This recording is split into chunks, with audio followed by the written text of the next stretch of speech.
তিনতলার ভাবি এসে বলতেছে, ভাবি আপনার ভাইয়ের অফিসের এক কলিকের গায়ে হলুদ, আপনার হলুদ শাড়িটা দেওয়া যাবে? আমি অনুষ্ঠান থেকে ফিরে এসেই আপনার শাড়িটা দিয়ে যাব। আমি বললাম অবশ্যই নিয়ে যান। আমি আমার হলুদ শাড়িটা দিয়ে দিলাম। হলুদ অনুষ্ঠান শেষ করে ভাবি আমাকে আমার শাড়িটা ফেরত দিয়ে গেল।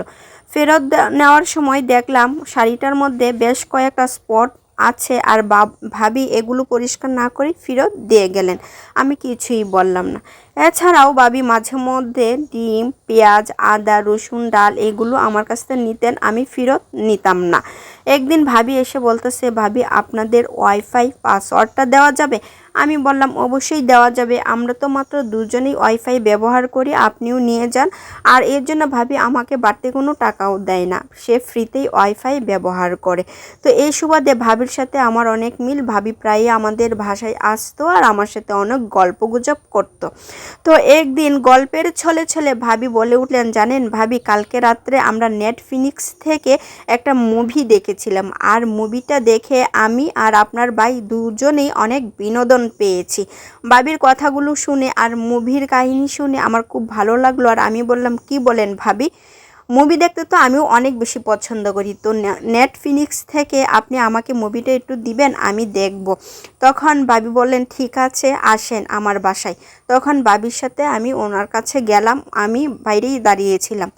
ভাবি ভাইয়াকে বলতেছে, জানো পাশের বাসার ভাবি নেটফ্লিক্স থেকে যে মুভিটা দেখেছিলাম ওটা দেখতে চাচ্ছেন, ভাবিকে একটু দিয়ে দাও।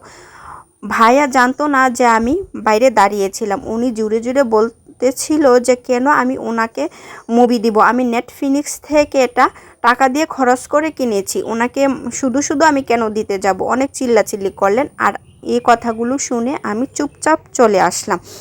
এরপর এসে রাগে আমি আমার ওয়াইফাই পাসওয়ার্ডটা চেঞ্জ করে ফেললাম।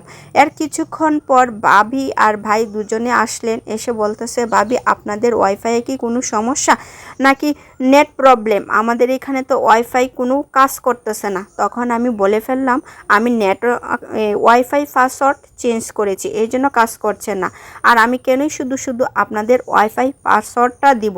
এই কথাগুলো শোনার পর ভাই আর ভাবি দুজনেই চুপচাপ চলে গেলেন।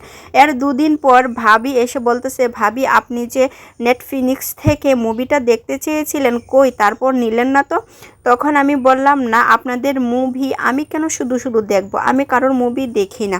আসলে আমাদের সমাজে আর আশেপাশে এমন অনেক মানুষ আছে যারা নিজের স্বার্থের জন্য আপনাকে ব্যবহার করবে, আর যখন আপনার প্রয়োজন পড়বে তাদের কাছ থেকে কোনো ধরনের সহযোগিতা পাবেন না। শুধু আমার পাশেই না, এরকম অহরহ অনেক মানুষের পাশেই এরকম লোক থাকে। আমি তাদের উদ্দেশ্যে বলবো, ওই সব মানুষ হতে সাবধান থাকবেন। আমার ক্ষেত্রে হয়েছে, এটা স্বাভাবিক, আমি মেনে নিলাম। আমি যেহেতু সহজ সরল মানুষ, আমি অল্পতেই বিশ্বাস করে ফেলি, তাই সবাইকে সাহায্য করতে যাই। কিন্তু আপনারা বুঝে শুনে মানুষকে সাহায্য করবেন, স্বার্থপর মানুষ থেকে সবসময় দূরে থাকবেন, আর তাহলেই কিন্তু জীবন সুন্দর হবে। অনেক মানুষ শুধু নিজেরটাই চিন্তা করে।